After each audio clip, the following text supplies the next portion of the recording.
Sa isang maaraw na araw, sa isang bakuran, may malaking buto sa gitna. Ang aso ay masaya naglalakad, nakita ang buto. Ang pusa ay nakaupo sa pader.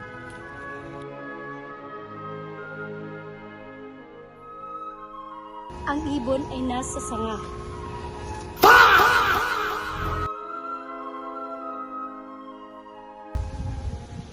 Ang kuneho ay nagtatago sa damuhan.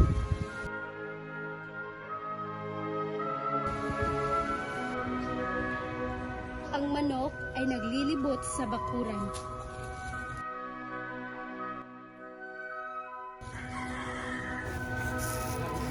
Ang kabayo ay kumakain ng damo.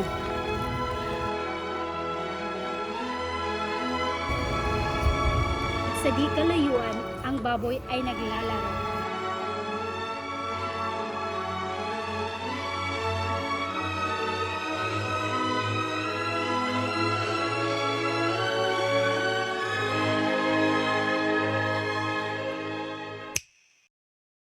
Sa isang maliit na bukid, may asong gutom na naglalakad.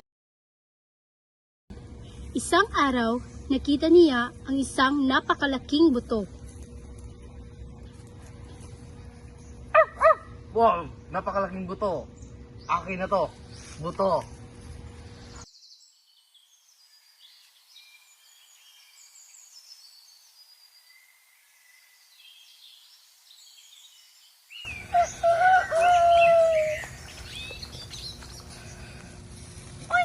Alaki naman buto mo, aso. Mag-ingat ka, aso. Swerte mo naman, aso. Tweet, tweet. Buto, buto. Tweet, tweet.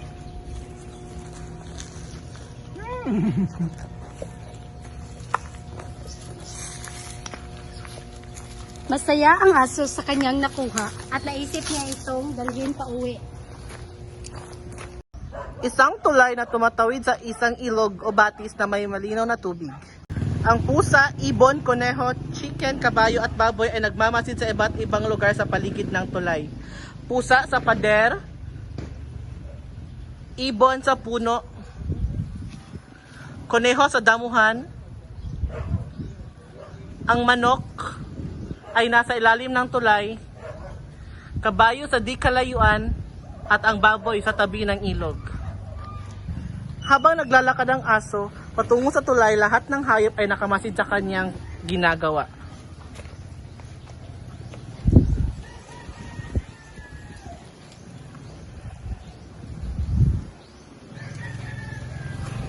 Nagulat siya nang makakita ng isa pang aso na sa tubig at ang asong ito ay may hawak ding buto.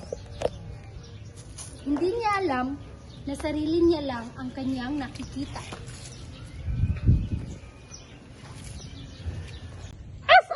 Aba, may isa pang aso. May buto rin siya.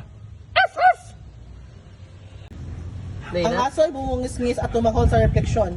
Pagkatapos ay nahulog ang buto, ang lahat ng hayop ay nagulat at nag-react. Sa kanyang kasakiman, nais ng aso na makuha rin ang buto ng ibang aso. Hindi niya napansin ang mga babala ng kanyang sariling isip. F. Hindi ang buto ko. F.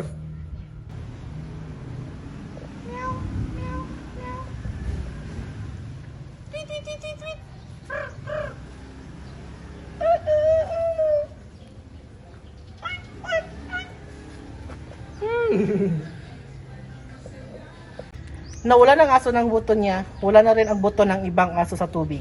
Sa kanyang kasakiman, wala siyang nakuha. Wala na akong buto. Napakasakim ko.